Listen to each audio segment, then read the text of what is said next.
the department to try and encourage the even greater use of the data than we've already seen. So after today, if we can support you in any way to do that, please do come back to us. I'm going to pass on to my colleagues, Claire Farrell in the department and Bridget Hearn from the Central Statistics Office in a moment. But before I do that, I better just throw up the housekeeping jobs, or I'll get in trouble with my colleagues.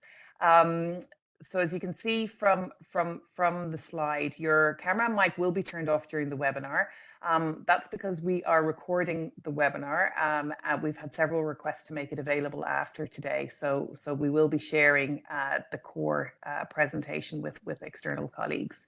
If you have any questions during the webinar, feel free to type those into the Q&A box. We'll take both presentations and we'll come to questions at the end, and you can do that either for all panelists or indeed to everyone who's on the webinar.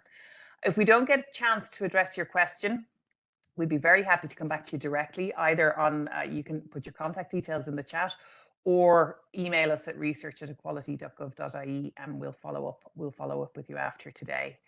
As I said, the webinar will be recorded and will be made available after today. So I don't want to do very much more of the hugging of the time we have available. We're going to be out of here by 12 o'clock. So without further ado, I'm going to hand over to Claire. Claire.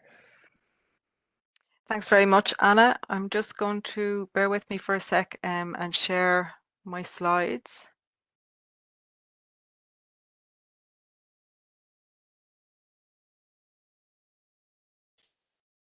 Okay, you might let me know if that's visible. Yes, it is, Claire. We're seeing your thumbnails down the side as well at the moment. Okay, I'll go to slideshow. Okay, that's it. Perfect. Thank you. Thanks a million. Thanks for that introduction, Anna. And I'll come back to some of the points that you were making there about the unique value of longitudinal research during my presentation. I'm really delighted that we've been given the opportunity during Public Sector Innovation Week to share some information with you this morning about Growing Up in Ireland, which is, to be honest, a pretty amazing, scientifically robust, policy relevant and innovative national study. My name is Claire Farrell. As Anna said, I work in the Research and Evaluation Unit at the department, and I've been involved as project manager with Growing Up in Ireland since about 2016. What I'd like to do in this short presentation this morning is to give you a very concrete sense of what the Growing Up in Ireland study is, how it works, a sense of what it has achieved, and how it might be of interest to you in the work that you do. I'm going to focus in my presentation on the work of Growing Up in Ireland to date, and Bridget, my colleague from the Central Statistics Office, will speak about the very exciting and sustainable future that has been secured for Growing Up in Ireland within the framework and infrastructure of national statistics. Okay. So in terms of the next 15 or 20 minutes, I'm going to take you through the background to Growing Up in Ireland, an overview of the key parts that make up the study and its key features, the types of data that we collect from the participants involved in Growing Up in Ireland, some of the distinct benefits and value of longitudinal research. I'm going to try and give you a brief insight into what we have learned so far from Growing Up in Ireland at a very high level. But could I ask you to bear in mind on this point that the study itself has already generated almost 100 reports over the years, so it would be very difficult for me to do justice to the breadth and the depth of the findings in just one presentation. So what I'll try to do in the presentation is give you, by way of illustration, a taste of what has emerged from the study. I then want to flag some examples of how Growing Up in Ireland has been used to date by our own department, but obviously it's not enough for the study to be used just by this department. I'll talk a little bit about how it's been used by other departments, other public sector bodies, and by researchers in academia. Okay. So in terms of the background, the idea for a national children's study had been raised as far back as the 1980s in the Task Force on Childcare Services, and eventually the intention to establish a national longitudinal study was announced in Ireland's first ever national children's strategy, which was published in 2000. This strategy had three goals, and they were that children would have a voice, that their lives would be better understood, and that children would receive quality supports and services. And the establishment of a longitudinal study as part of a broader research programme was intended to be a major support to achieving these goals. I think this commitment to a national longitudinal study was groundbreaking for a few reasons. First, at the time, there was very little national data about children's lives available in Ireland, and policymakers tended to rely on international research to inform policy and service development. Second, it represented a very significant state investment and commitment to research on children, young people, and families. And third, even though longitudinal studies had existed in other countries for quite a long time, there had never before been a major longitudinal study in Ireland. So it really was a groundbreaking decision. After the announcement in the National Children's Strategy in 2000, the next few years were taken up with considerable planning and design and the eventual establishment of the study in 2006. As Anna has said, what defines longitudinal studies is that they follow the same cohort or the same group of individuals over time, tracking their development, their pathways, their experiences, and their outcomes. And this makes longitudinal research quite distinct from one-off research, or what's often called cross-sectional research, which captures a moment in time. And I'll come back and say a little bit more about that in a minute. The aim at the heart of Growing Up in Ireland is set out here on the slide, and it highlights the core focus of the study. This is to examine as broadly as possible what supports or undermines well-being among children and young people over time, and to use this evidence to support the development of better, more responsive policies and more effective services. From the outset, it was agreed that the study would include and track the experiences of two separate cohorts. So a cohort is a group that shares a statistical characteristic in common. And in the context of growing up in Ireland, that statistical characteristic is the year of their birth. So the older cohort, called cohort 98, because they were born in 1998, involved a nationally representative sample of over 8,000 9-year-old children who were recruited along with their parents or guardians back in 2007 and 2008. The younger cohort, known as cohort 08 because they were born in 2008, involved a nationally representative sample of just over 11,000 infants who were recruited with their parents or guardians when they were just 9 months old in 2008 or 2009. So you can see that the two cohorts were born 10 years apart. We had infants at 9 months old and children in middle childhood at the age of 9. Since they were recruited, GUI participants have been surveyed on a regular basis. And just to give you a sense of the scale of this level of activity, data has been collected from the younger cohort at the ages of 9 months, 3 years, 5 years, 7 years, 9 years, and just recently this year at the age of 13. And from the older cohort, data has been collected at the ages of 9 years, 13, 17, 20, and 22. In addition, and 20, In addition to these waves of data collection, a special Growing Up in Ireland survey was carried out in December 2020 and gathered information from the cohorts, both cohorts, about the impact of COVID when they were just 12 and 22 years old, respectively. Anna talked earlier about the model through which GUI has been delivered over the years and the transition to the new model that we're engaged with at the moment. But essentially, the Growing Up in Ireland has been funded up until now by this department and managed by our department in association with the Central Statistics Office. And the involvement of the Central Statistics Office has been by way of the data being collected under the Statistics Act from 1993, and that's the piece of legislation that governs the activities of the Central Statistics Office.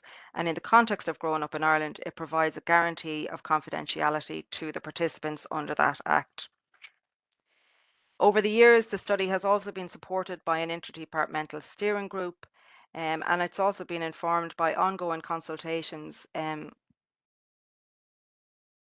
with stakeholders, including children and young people themselves. And I think that this has been vital to the success of Growing Up in Ireland, because it's ensured that the study is pertinent to the lives of the participants, but also that it is policy relevant, it's scientifically sound, and it's of practical use or value. The development of Growing Up in Ireland has also benefited from the support of international expert advisors who we've worked with over the years, and it is now a highly regarded member of the international family of cohort studies. I've noted there on the slide that we've been transitioning to a new and pretty ambitious model of delivery for Growing Up in Ireland since the 2019 decision that Anna referred to. And the intention of that decision was to provide the study with a long-term sustainable future. The next couple of years are going to be very busy for the Growing Up in Ireland survey. We'll be going back out to the older cohort at the age of 25 next year, and that would be a really interesting opportunity to see how their kind of transition into adulthood has evolved, but also to see whether or not some of the patterns that we identified in the COVID survey have persisted since then, and what kind of supports have been in place for them. We'll also have some new findings, and we'll be publishing some new findings from cohort 08 at the age of 13 early next year.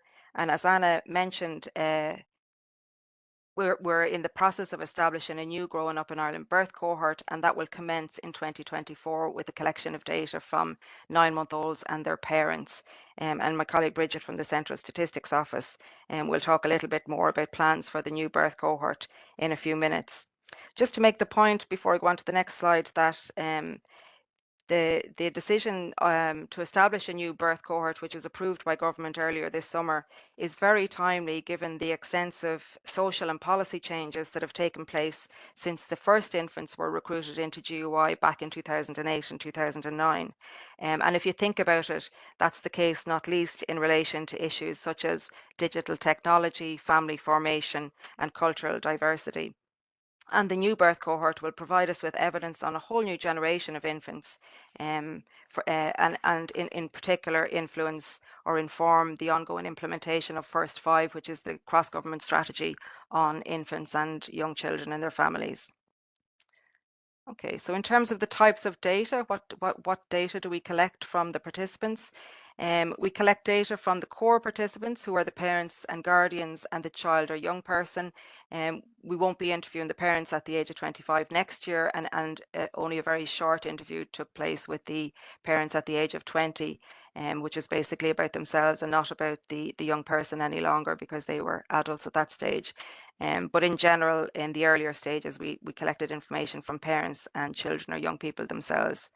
This information was at various points in time supplemented by information from childcare providers who were involved in providing care for the children involved in the study, school teachers who had children involved in the study in their classrooms, and also by school principals where studied children were at school, so that we had some contextual information about their school environment as part of the data in the study.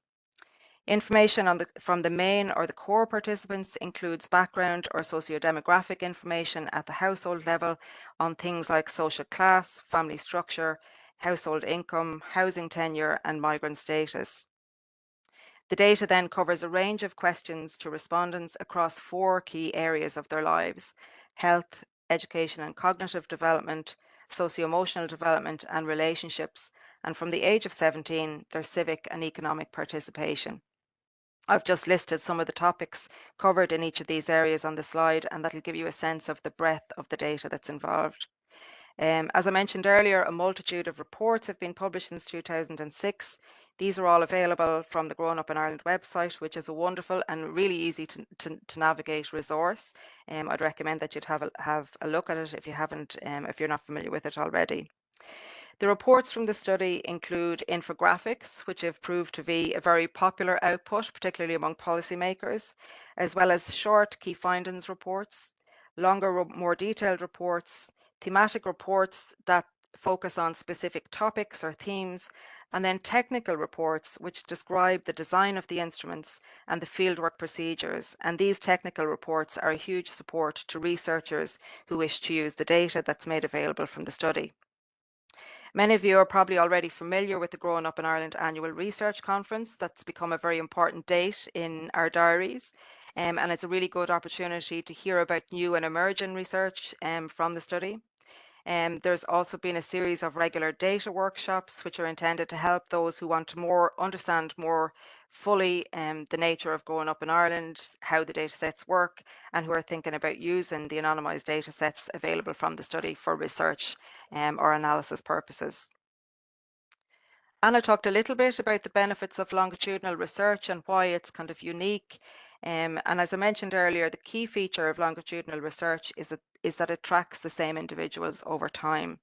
But this is not to forget, though, that each survey or each individual wave of growing up in Ireland data collection in its own right tells us how families or young children or young people are faring across key areas of their lives, and it provides timely evidence for policy in that sense.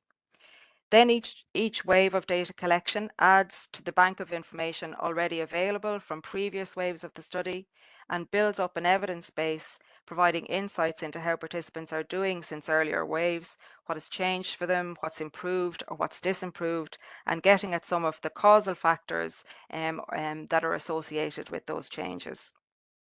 This helps to identify the pathways towards particular outcomes and the range of risk and protective factors that either support or hinder children and young people's development along the way. Over the longer term, Grown Up in Ireland data can tell us about how early life experiences shape later life outcomes. This is one of the kind of unique features of longitudinal research internationally, and in the UK, for instance, some of the cohort studies are following adults who were recruited into studies in the 1940s and the 1950s, providing really rich insights into the life course and the impacts at various points in the life course. Longitudinal studies like Growing Up in Ireland can also help us to assess the impact of policy changes or unexpected national or global events. So, for example, over the lifetime of Growing Up in Ireland, participants have experienced the introduction of the preschool programme, the economic recession and recovery, and the onset of COVID. And data from the study have been used to examine all of these things. Finally, a very important aspect of growing up in Ireland is that after each wave of data collection, the study data are anonymised, so the identifiers are taken off so that no individuals can be identified. And the anonymised data is made available in two separate data sets that are archived for research purposes at ISDA, which is the Irish Social Science Data Archive at UCD, and at another data set, which is a little bit more detailed, at the Central Statistics Office itself. In this way, Growing Up in Ireland has become an incredibly important and well-used national research and data resource. And we know from data that where we've been tracking the use of data from GUI over the years, that it's one of the most well-used data sets held at both ISDA and at the CSO. Okay, in terms of what we've learned from the study so far, on this next slide, I've included a very brief snapshot to illustrate the kind of findings that have emerged from growing up in Ireland. Across the two cohorts, born a decade apart, GUI has provided empirical evidence of how experiences at a younger age influence later outcomes, making the case for investment in early intervention and prevention services. And it has also provided evidence of where inequalities exist in experiences or outcomes, either by background factors such as income, social class, or family structure, or by gender. The flip side of that is that Growing Up in Ireland has also highlighted the protective effects of a variety of factors, including positive relationships with parents and peers, supportive adults in the lives of children and young people, supportive services, or positive engagement with school and school teachers, which has a long-term impact from a very early age. To give you a sense of what this means more concretely, I've set out here some of the statistical findings in two areas for the older cohort at the ages of 20 and 22. These two areas are overweight and obesity and the experience of depression. The first is a fundamentally important aspect of physical health, and the other is a fundamentally important aspect of our total well-being. So both very important issues, and both are also significant public health and policy concerns. Data collection for the older cohort at the age of 20 was completed in 2019, and it showed that 36% of the participants were either overweight or obese, with 24% in the overweight category and 12% in the obese category. And this represented quite an increase in overweight and obesity since the young people had been interviewed just a couple of years earlier at the age of 17 and 18. At that time, the rate of overweight and obesity combined was just 28%. Focusing just on obesity for a moment, you can see here on the slide that the level of obesity was higher for young women at 16% than it was for young men at 10%, and it was also higher for those from low-income households at 15% among the lowest income group, compared to just 9% for the highest income group. Having an obese parent was also associated with the experience, and we know from extensive research in this field that the determinants of healthy, unhealthy weight are complex and multifaceted. And in fact, there was quite a lot of discussion about that on the radio this morning. Some of you might have heard that.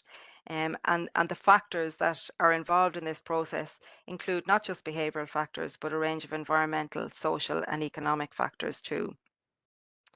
These statistics give us a sense of the overall prevalence of obesity and overweight in the sample, but because this is a longitudinal study, we can also not just tell what's the overall prevalence rate, we can also look at whether or not people are moving in and out of those categories over time, which is something that you can't do with cross-sectional studies of the same issue.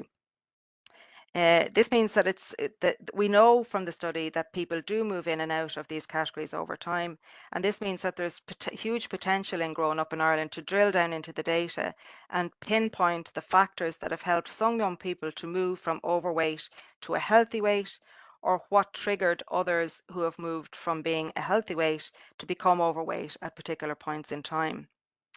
In relation to mental health, Growing Up in Ireland uses an internationally validated measure for depressive symptoms at the age of 20. And on the basis of the scores for this measure, at the age of 20, GUI found that 22% of young men and 31% of young women had scores that put them above a threshold that's regarded as a concern, a clinical concern. Just a couple of years later, when they were surveyed at the age of 22 for the COVID survey that I mentioned, we used the exact same standardized measure to measure depressive symptoms, and the rate of high depressive symptoms had increased to 41% for young men and 55% for young women. Other findings from the COVID survey showed us, as you might expect, that over 80% of 22-year-olds had less face-to-face contact with their friends than before the pandemic, and there was a reduction in time spent on sports and being outdoors. There was also an increase in the consumption of junk foods and processed food, junk foods and sweets, I think it was. Further analysis of these data for the department have shown that this reduced contact with friends was linked to some extent with the increased depression for young women, while spending less time on sport and less time outdoors were linked to higher rates of depression among young men.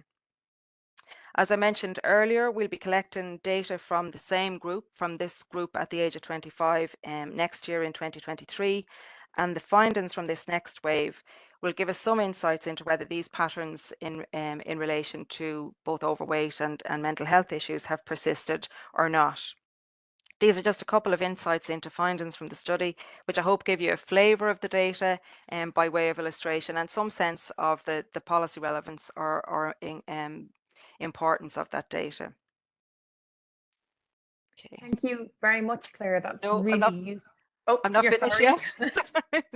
Have I much time You're left, up against Anna? the clock now, so I'll just ask you to wrap up. Okay, very quickly then. So this slide highlights some of the public sector organisations who have used or are using Growing Up in Ireland data in their work. And I think it usefully reminds us of the breadth of information available from the study. Before I talk, I'll just mention briefly some of the ways in which these organisations have used the data. But before I do that, just to say, obviously, this department, our own department, has used the data extensively. It's guided both the policy frameworks for children and young people and the First Five framework. And in addition to publishing the core reports, which come out regularly from the study, it's facilitated or allowed the department to establish a research programme that asks a variety of policy relevant questions. So we've looked at transitions for young adults during COVID, which I've mentioned, the role of fathers and the effect of their involvement in care during infancy, the dynamics of child poverty and the impact of poverty on child outcomes, the factors associated with socio-emotional difficulties in early adolescence, and the relationship between recession and family stress. They're just some examples.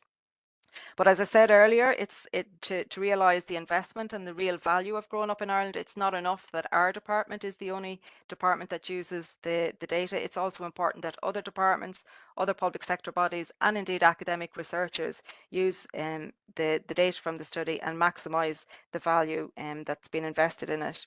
So in relation to some of the departments here, the Department of Rural and Community Development, for example, are engaged with us on a project that will examine the transition to adulthood for young people in rural areas, and in particular look at their involvement, their civic and political involvement. The Department of Health has used GUI data in the past in the context of a capacity review, and that's because GUI data includes a lot of interesting information about the use of GP services. And we've also had some discussions more recently with the Department of Health about the potential of GUI data to support the population planning in relation to the rollout of sláinte care. The Health Research Board has recently commissioned a longitudinal study that's looking in particular at drug use among young people from the early teenage years. And just a final example I'll give you there from that slide is the National Council for Special Education, when it was established in the early years, was able to use Growing Up in Ireland data to establish the prevalence of special educational needs among 9-year-olds, which was really important in terms of their planning and service provision. Okay, so final slide, Anna. Just a couple of minutes on how you can get involved with engaging with Growing Up in Ireland yourselves. It would be useful to have a look at the findings published to date and the opportunities in the data for commission and further analysis linked to your work. We regularly reach out to stakeholders to consult on the preparation of each wave of data collection or in relation to particular research findings that we think might be of use to them. We had great engagement during September from a number of departments, public bodies, researchers and NGOs during an intense series of consultations that we ran to help inform the development of the draft content for the new birth cohort study. We've had really valuable support and advice from the interdepartmental steering group. I mentioned that during the presentation, and I think that's been vital to the development of Growing Up in Ireland over the years. And this will evolve into a new policy advice structure over the next couple of years. And we'll also be establishing new structures before the end of this year for scientific or research input into Growing Up in Ireland and for NGO input into Growing Up in Ireland. As I said, the website is wonderful. The annual conferences are a great opportunity, and the data workshops are also a great opportunity to learn more about the data and how it works. Finally, if you want to know more about Growing Up in Ireland after the session, or if you have questions or ideas, please don't hesitate to come and talk to us in the Research and Evaluation Unit. And my email address is on the bottom of the slide there, and the General Research Unit email address was on the slide that was up there at the beginning of the session. Okay, and I'm done. Thanks. Great. Thanks, Claire. And I'm glad I let you finish because you ended on that really important note of all of the different ways in which we see policy stakeholders and partners getting involved in the study in terms of determining what's collected, but also the use of the data. When it's published. And that's something we've seen grow a lot over the last few years. And it really is an exciting area of development. Bridget, I'm going to pass straight over to you. And just a reminder to everyone, if you have any questions in the meantime, you can pop them into the chat. A couple have come in to panelists, but if there's any more, just let me see them before we get to the end of Bridget's presentation. Bridget. Thanks, Anna, and thanks, Claire. I'm just sharing my slides there. Can you see them? We can indeed. They look great. Okay, great. Thanks very much. So I'm just going to give an overview from the CSO perspective on growing up in Ireland. I'll cover, sorry, my name is Bridget Hearn and I'm the statistician working with the CSO and growing up in Ireland. I'll cover the transition to the CSO, overall the role of the CSO and official statistics, administrative data and official statistics, because administrative data is going to be very beneficial to growing up in Ireland. The use of data linkage. I'll discuss the new birth cohort, cohort 24, and our intensive planned future data collections. So first off, from, as Claire and Anna have both mentioned, growing up in Ireland was carried out up to 2022 by a consortium of researchers led by the SRI and Trinity and managed by the department. And it's ongoing from 2006. It's been very successful and has really contributed greatly to policy decisions and research use over the years. The data has always been collected under the Statistics Act, so the CSO always has had some involvement in growing up in Ireland. And a government decision in 2019 was made to transition the survey part of growing up in Ireland to the CSO. This will embed growing up in Ireland in the official statistical system and really assure its future. And it will also greatly facilitate the use of administrative data, which will really enrich the data sets for researchers and policymakers.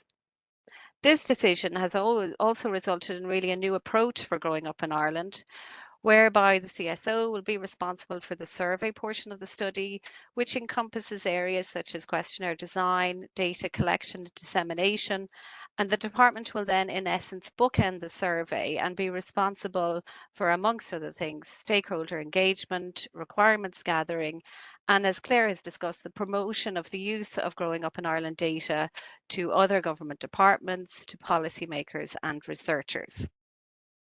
Following on from that decision in 2019, we had another government decision this year to establish the new birth cohort, which is obviously a very exciting time to add a third cohort to growing up in Ireland, and the CSO is really looking forward to this piece of work. So what is the role of the CSO? The Central Statistics Office is Ireland's national statistical office, and our purpose is to impartially collect and make available statistics about Ireland's people, society and economy. At a national level, CSO official statistics inform decision-making across a range of areas, including construction, health, welfare, the environment and the economy. And at a European level, our official statistics provide an accurate picture of Ireland's economic and social performance and enable comparisons between Ireland and other countries. The Statistics Act of 1993 provides really a modern legislative basis for the compilation and dissemination of official statistics. It gives us in the CSO a mandate for data collection, and it also gives us a coordinating role for official statistics compiled by public authorities. And really from a GUI perspective, to embed GUI in that official statistics ecosystem is very helpful. And it would also allow us to realise the potential of administrative data purely for statistical purposes. This lovely picture is our generic statistical business process model. It's an international standard developed by the United Nations Economic Commission for Europe that describes and defines really a set of business processes needed to produce official statistics. And it is the framework under which that underpins how data is collected, processed and disseminated within the CSO. This really defines how we do our business, and it is really helpful because it allows every survey in the CSO to follow the same path and process.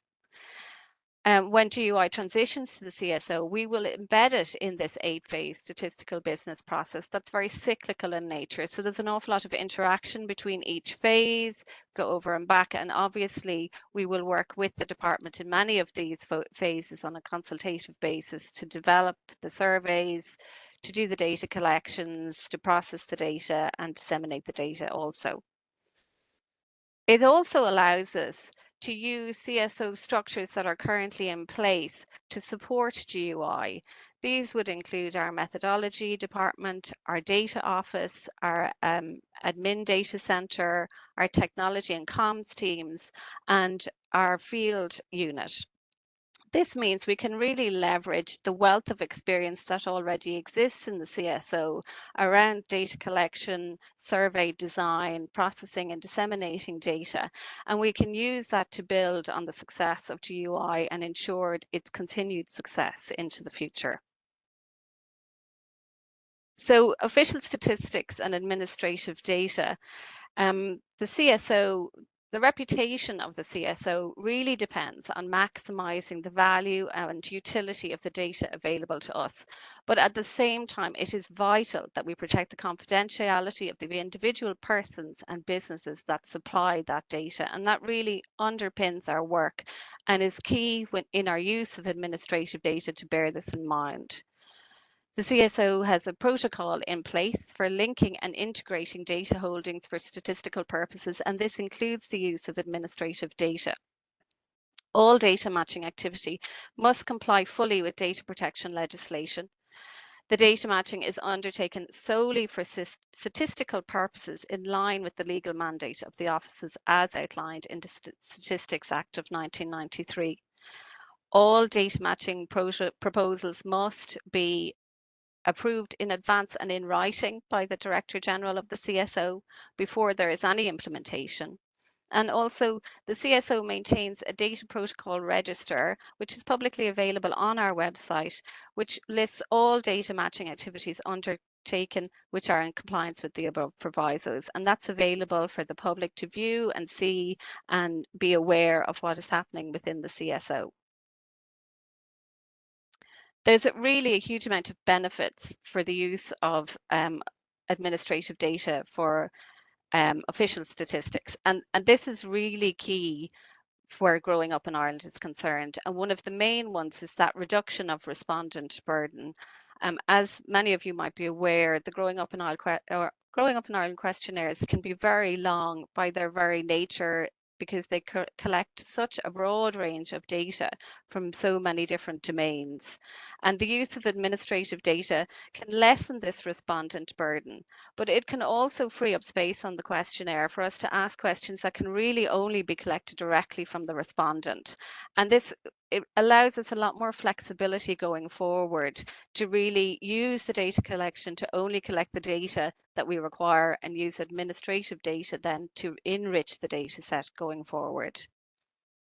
Administrative data is timely, it's regular and longitudinal in nature, which is very helpful for us to plot pathways through systems for the cohorts in Growing Up in Ireland. It increases our insight of people's interactions with public bodies, which is very relevant for this group and for the users of Growing Up in Ireland data. And by its very nature, it's policy relevant.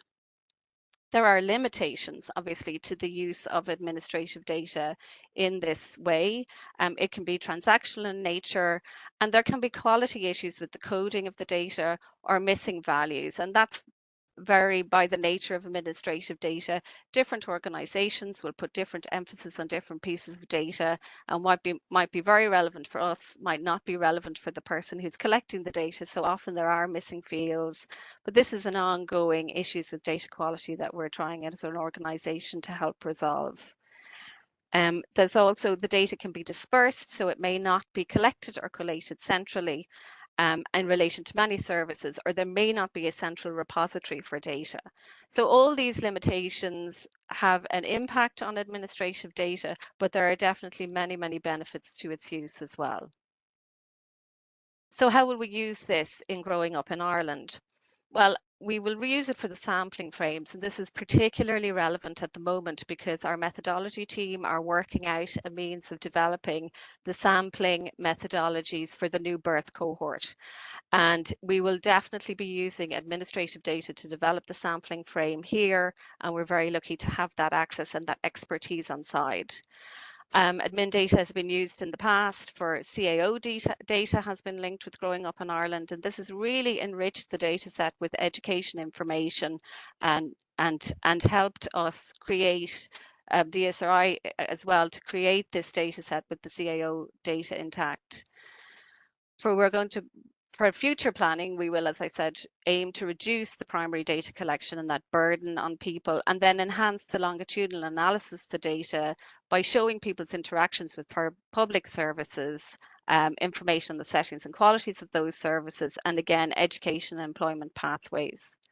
Another key piece is geocoding, where we will be able to match neighbourhood characteristics from anything including air quality with the cohorts in the data set, and a large amount of information on proximity analysis around services, transportation, schools, everything. So it will really bring a wealth of data to the data sets. And then following on, we have been given the go-ahead to establish GUI Cohort 24, as we are keeping with the naming conventions of GUI. So this will be piloting next year in 2023. And the work on this is, as Anna and Claire have said, is very much well underway. We are really through the specified needs portion, if I can refer back to the GSBPM. Part of the process, and we went through a very detailed consultation phase with the department. We drew on their contacts and other consultations to really bring in a huge amount of requirements from a very broad range of stakeholders, from policymakers and other government departments, public bodies, researchers, NGOs, and units within the department, including their early years and parenting supports. This gave us a huge amount of requirements to work with, to develop the questionnaires for the new birth cohort, and to basically move from a specified needs to a design phase that we're in now, where we have the content finalized for the questionnaires, and we're moving to use our questionnaire design unit within the CSO to really focus on the design, flow and language of the questionnaires to make sure that we are really reaching the respondent in a way that they can inform us with their data. So our structure is set out as in this slide. We will have a primary informant who's self-selected, who's nominated really as the person who provides the most care for the baby within the household. And they will answer questions on themselves, the baby, the relationships, household and the neighbourhood. And then we will have a questionnaire for the other parent in the household who will answer questions on themselves and their relationships. And then for the pilot next year, we are also piloting other informants. This will be a parent who is in their own household that is separate to the baby, but will obviously have an engagement with the baby, and also the childcare provider, which we will get information on the childcare provider from the primary informant, and we will send them a questionnaire as well. The content of the questionnaire covers a broad range of topics, as is normal with growing up in Ireland. So our parent questionnaire will cover socio-demographics, parent-child relationship, health, working and work-life balance, which we think is a key area. We will see many changes compared to wave 1 of cohort 08, the first infant cohort, given the changes in working life at the moment and the changes in leave now available to people. Prenatal care, parenting supports is another key area we will see a lot of change in. Baby's birth and health, and then a self-complete questionnaire that covers very sensitive items that the parent will answer themselves on a tablet. And then the primary informant questionnaire will cover areas like household composition, questions around the baby and baby activities, childcare arrangements, which in tandem with the childcare settings questionnaire will give us a wealth of information on childcare, which we do believe as well will see many changes from the previous wave, given the changes in leave and the availability of childcare at the moment. Baby's health and development, and then key current topics like housing and the cost of living. So this is our new birth cohort, and this is our phase 3 data collection schedule, which, as you can see, is a very ambitious and intensive phase of data collection that we plan up to 2030. So the first data collection that the CSO will be doing will be the 25-year-old cohort 98. This we piloted this year and worked with the department to design the questionnaire, and we're going into the field with the main field work in spring of next year. We will also be piloting the new birth cohort questionnaire next year, and this is key to the success of the future data collection for the new birth cohort, as it will really test not only the questionnaire, but the sample methodology, the respondents' reaction to the questionnaire, and our processes. And it will provide us with key information on what works and what doesn't work, which will then feed in to the main data collection for the new birth cohort, which will start in 2024 when they're 9 months. The new birth cohort will then follow on, matching the schedule of data collection that was put in place for wave 1 for the cohort 08. So we will collect data when the child is 9 months, 3 years, 5 years, and 7 years. And then our first interaction and data collection with cohort 08 will be when they are 17, and that will be in 2025. And again, we will meet them again when they're 20, as we have done with previous cohorts. So as you can see, there's a very intensive schedule of data collection, and I think it will really contribute to continued success of growing up in Ireland and really help to provide that data to policy makers and researchers, and to feed into key policy decisions and research work going forward. That's me. I don't know how my time is, Anna, but thanks very much, everyone.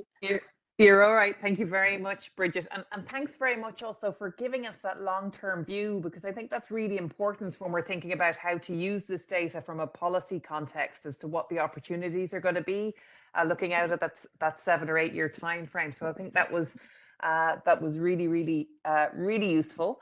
I've a few questions in the mix. We'll see how we go in terms of time wise. We'll get through what we can. And as we said at the beginning, if there are other questions we don't get to today, please do follow up with us afterwards. So I'm going to start with the really practical one. You both spoke about kind of data sets and the publication of data sets, but if you're not a researcher and you don't have the skills around longitudinal research analysis and you don't know what an AMF is, how do you use the data that GUI collects? How do you get access to it? How can you use it to inform policy? Claire, I might start with you.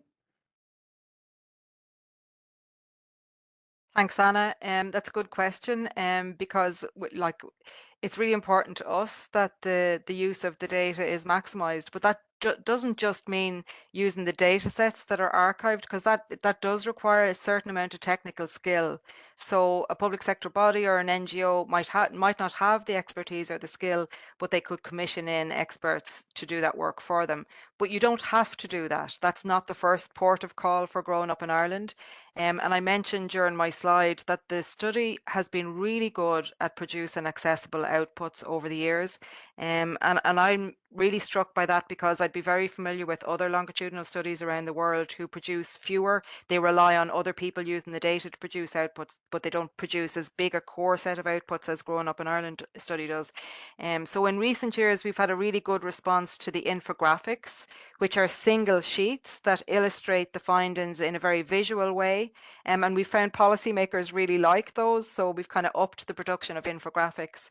And then we also produce very short reports called key findings reports from each wave, and they really just give you the headline findings from each wave of data collection. So you can keep an eye on the infographics and the key findings reports, and something might strike you that resonates with a policy problem that you're trying to deal with, and then come and talk to us if you want to dig deeper, and we can help you out in trying to get at the problem in a more nuanced way. Thanks very much, Claire. Bridget, you also referred to that obviously it's a key priority that any data collected is used, and that's something the CSO is very focused on as well. And I'm not just thinking about GUI, of course, it's obviously a wider priority for the CSO. Is there anything you want to add to that in terms of under the future model, how will people be able to use it, maybe if they're not coming at it from a research perspective? Yes, no, definitely, Anna. I mean, it is the key, really, tenet underlining how the CSO works to make the data available, and available in a digestible manner to everybody. So we would always, for all our surveys, produce key findings, and infographics are really something that are now part of those key findings as well, that we would always produce. So going forward, we will definitely do that for GUI.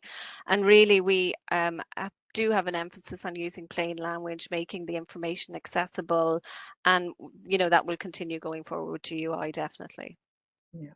And I think just to pick up on the point that Claire said, where deeper analysis is possible, I think, or desired in the context of the data, we've really seen the emergence of a research community in Ireland over the last 10 or 20 years that have the skills to do that type of analysis. And that's part of a kind of a wider international trend, but we've certainly have come across a very rich kind of academic community now that have the kind of skills that are required for this work. I have someone else asking about, minority groups in the data, and specifically asking about migrant families. But obviously, for the department, that's something that's more broadly relevant in terms of our remit and our priority to make sure that the diverse experiences of different social groups are captured in the data. Could you maybe, Bridget, I might turn to you. Could you tell us a little bit about the new birth cohort and how that might be reflected in the new birth cohort? Sure, yeah, well, absolutely. I mean, as I said, in terms of the sampling frame, our methodology team are currently working on that to find us the best way of getting a sample that greatly reflects the population of Ireland and that does reflect those key minority groups as well. So they're working through that, and we're very looking forward to seeing what they come up with on that. And also, we really designed the questionnaire to take into account the diversity of the population now. I mean, it really wasn't enough, given the changes in Ireland in the last 20 years, to just go back out with the questionnaire from the last infant cohort, because that was perfect at the time, but it was of its time. Ireland has changed significantly, and we have incorporated those changes into the questionnaire and as much as possible made it diverse and to include all those groups, migrant groups and minority groups in that, in our questionnaire design, to ensure that we're really picking up as broad and diverse a set of responses to our questions as we can. So we very much have an eye on that changing Ireland and changing population, and we hope that we have managed to reflect that in the content of the questionnaire. Okay, thanks, Bridget. Claire, you might want to comment on that as well, but before you do, I might just ask you about experiences of discrimination and how that might be reflected in the study, either previously or in the future. Yeah, we do have, I think I had it as an example of one of the topics that we collect information on, but from the older cohort, so at the age of 17 and 18, we asked young people about their experiences of discrimination and why they felt, where they said they had been discriminated against, why they felt that had been the case. So we do have that data in the study. Bridget has kind of dealt quite well with the issue of how we'll capture the diversity of the current population in the sampling for the new birth cohort, and I mean, we'll be building on lessons from GUI as it exists. And there are, like, sometimes when a minority group is very small in number, there can be two difficulties. One, you don't have the statistical power to do a really strong and robust analysis, and the other is that there might be a risk of identifying people in very small groups. But nevertheless, we have been able to look at the experience of a number of minority groups in growing up in Ireland. You mentioned yourself, Anna, children who come from a migrant background, who were either born abroad themselves or whose parents were born abroad, who might speak a second language. We've produced a number of reports on those issues that have been really important from a policy point of view. So we have used the data from the study insofar as it's possible to use the data from the study, and we'll be even improving it with the new birth cohort, I think. Yeah. Thanks very much, Claire. I'm going to squeeze in one more, which is to do with attrition rates and the capacity of the experience, I suppose, of the study over time in terms of holding on to the participants and what happens there and the impact that it has on the data. Claire, I might let you take that one, but Bridget, I might follow up then in terms of plans for the future around data collection and that particular dimension to it and your experiences of it. So could you tell us a little bit about how attrition and loss of participants has impacted the study? Yeah. So like attrition, which is when people decide to leave the study, either make an active decision to or kind of implicitly leave it over time, is a bit of an Achilles heel for longitudinal studies internationally. But I think the record of GUI has been pretty good. So the retention of participants has been on a par with other good studies internationally. Now we have, obviously people can make a decision to leave a study. There's no obligation on anybody to participate in Growing Up in Ireland. It's a voluntary participation. So some people have told us explicitly they don't want to participate anymore for whatever reason. And then there are other people who might not participate from time to time but come back into the study. So every time Growing Up in Ireland goes out to conduct a survey, everybody except those who have told us very explicitly they don't want to be in the study anymore is contacted. So everybody, even if they've missed the last wave, is invited to participate in the study again. And our numbers left in the 2 samples are pretty good.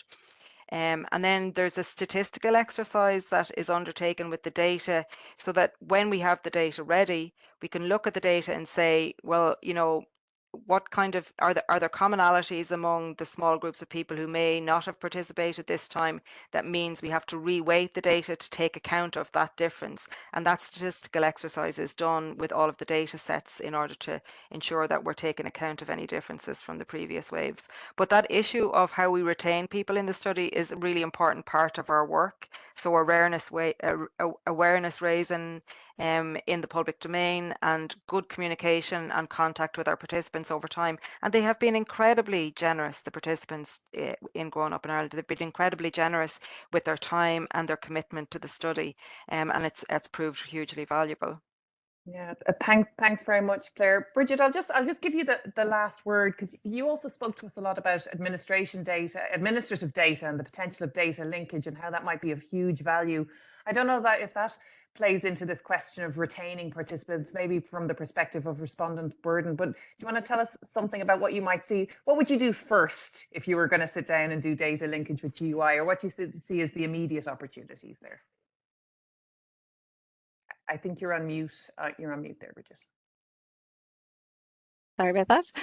I think there's a lot of wins around, you know, the kind of easy ones, I guess, like education, employment, all those sort of ones. So and that really knocks a lot of questions off the questionnaire in terms of, you know, getting that kind of information. If we can get that from administrative data, a lot of the neighborhood characteristics and those sort of things, I think if we can get a lot of that from administrative data, and really lessening the respondent burden for the kind of day-to-day stuff means we're actually asking the respondent more interesting questions about themselves and what they think and how they feel and their attitudes and emotional behaviors and everything. And that, I think, does maybe retain people because it's a more personal element that they're bringing to the survey. And I think, you know, attrition is an issue across the board in all surveys. And, you know, I think definitely we, you know, for the 25-year-old, we're really going to have to work hard to keep them in the survey.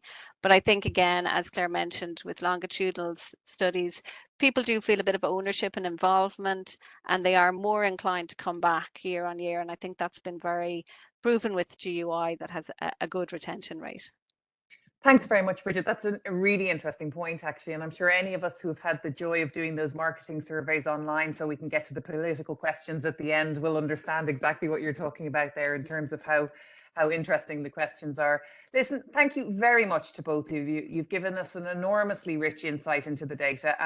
And just to reiterate our challenge at the beginning to everybody on this call, obviously, we collect the data so that it can be used by a whole range of stakeholders. But in the context of today's theme of public policy innovation, there are huge opportunities there as well. So we'd really invite you to come and talk to us about any ideas you might have about using the data, or indeed how we can use data linkage around data that you collect in your departments as well to progress the study. So thank you very much again. Apologies for going 2 minutes over, but I hope you'd agree it was worth it. And we hope to talk to you all soon. Bye now. Thank you. Thanks, Anna.